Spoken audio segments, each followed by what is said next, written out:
Do you want to double or triple your sales conversion rates? Well, listen up, because I'm going to share all the high ticket closing techniques that I've been using to close $120 million worth of online business sales, closing high ticket deals with an 85% close rate. Now, these techniques are going to work with just selling over the phone. You don't even need to meet people in person. And I'm going to walk you through all the 3 steps on why this works and how you can implement it in your business today. Now, what you're going to do in this stage is you're going to be building trust, establishing credibility, and sharing a lot of relevant details to your offer and the success that people have had using your business or your service. Believe it or not, most of my clients are actually already pre-sold and pre-convinced before the call even begins, thanks to my finely on-tuned boarding process. So you might be wondering, how do I actually do this? How do you actually onboard people to pre-sell them before the phone call? A lot of this is going to be from making people who get on the phone with me before we get on the call, making them watch testimonial videos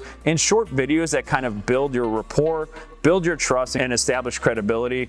So things like this is I'll share testimonials, I'll give people a free copy of my best-selling book, and then I'll also show some of the publications I've written for, like Forbes, Entrepreneur, and have been featured on CNBC. This does a lot of things, but it builds a strong reputation and a lot of trust before you've even gotten on the phone with the person. So let's say, for example, you don't have this much street credibility yet. That's fine, because there's a lot of other things you can do. So if you've had 1 or 2 customers, figure out a way to reach out with them, get them on video, recording a testimonial about using your product, about using your service, but more importantly, about the transformation they had from before and after. You want to highlight that in as many ways before people get on the phone with you, because it's going to help the close be a lot easier. And this is going to bring you from a 30% close rate up to an 85% close rate. Coming in at part number 2 is the during the call segment. This is the meat and bones of selling. You need to have good visual presentations and a linear, easy to follow path. People are very distracted, but during this part, I like to use a slide deck, and I understand everyone's sales presentation is going to vary, but for me, utilizing a slide deck has become transformational for myself and for my selling outcomes, because it gives people visuals to look at. It helps build, again, a linear, easy to follow path of where they're at now, where do they want to be, and am I the person to help them get there? Now, these are all going to be the 3 core fundamentals that you need to talk about on the call. So I like to kick off each call with building a little bit of rapport. I like to do location rapport, because a lot of people I'm talking to love to travel or are looking to travel more in their lives. They are either online entrepreneurs, digital nomads, or wanting to be one of these types of people. For example, you can ask people where they're from. You can talk about their sports teams, how they're doing. You can talk about a family member who lives there, a time that you went to visit there, or some fun fact you know about the city. Or you can just ask them a little bit more. It's like, oh, I've always heard about the city. You know, what's your favorite thing about it? And then you can build some rapport based off of people's location. And then you can share a little bit of introduction about where you're at and where you're calling in from. Building rapport doesn't need to take a half an hour. It should take under 5 minutes. Normally for me, it's around 2 minutes or so. And then I like to set the frame about what is going to happen on the sales call. Giving them a brief overview is going to be detrimental to if they close or not, and if they can pay attention to the entire sales pitch. General framework that I like to use is a brief introduction, and then you just get into asking them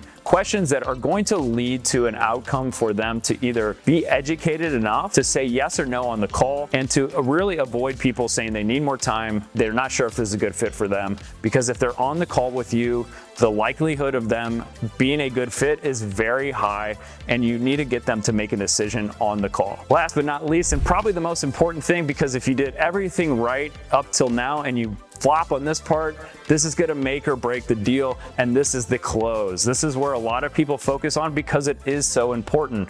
You can do everything right in the beginning, but if you fumble on the close, you're going to be on the 1-yard line next to the end zone and dropping the ball and not scoring a touchdown and closing the deal. The number one reason most people fail during this part is they encounter objections, and they give into these objections too easily and just agree with the person. You don't need to be super agreeable on a sales call. You need to figure out out a way to educate the person and give them more insights to see if it's a good fit or not for them to join. A lot of times the number one objection that I get is, I just need more time to think about this. And my response to this is, hey, would 30 days be enough time for you to consider this offer and join the program? And most people say, oh yeah, of course, that's plenty of time. And then I counter and say, hey, we offer a 30-day guarantee. It lets you get inside and actually get experience working with me and my team to see if this is actually a good fit. This is a light bulb moment for most people because they're essentially getting a 30-day free trial to try out your product or service before figuring out if it's going to be a good fit for them. Now, this has been detrimental to increasing my close rates because if you actually deliver what you're going to say and sell, most people are not going to want a refund because you're giving them what you promised. So I like to under-promise and over-deliver, and I think that is going to be the key to closing good deals and also fulfilling these people into becoming not only customers, but people who love your brand and are going to be referring your brand. So a few other common objections I get are, I don't have the money, or I don't have my partner here to make the decision. For people who don't have the money, you can talk about payment plans. You can also say, hey, we have limited space. We were looking to work with people who can see the clear path to investment in our program and show them the linear path on how they're actually going to get money back or how they're going to save time. And in the general scheme of things, they should see that positive ROI in your business or your product that makes it a no-brainer for them to purchase. Again, there's a lot of different sales techniques, but you got to build a nice human bond with these people that you're selling to. They're potential customers and potential people you're going to work with. And you need to find a win-win scenario for both of you guys. So I don't usually like to offer discounts. I usually like to offer extra things on top of my services. So if they're saying, hey, what can you do? I can't pay for this, or it's just a little too expensive, try to offer them some value on top that really sweetens the pot. This could be extra calls, extra bonus materials, anything they think is going to be a very valuable thing for them to achieve the outcome. Now, if you have some good sales tips, or if you just want to learn more about this,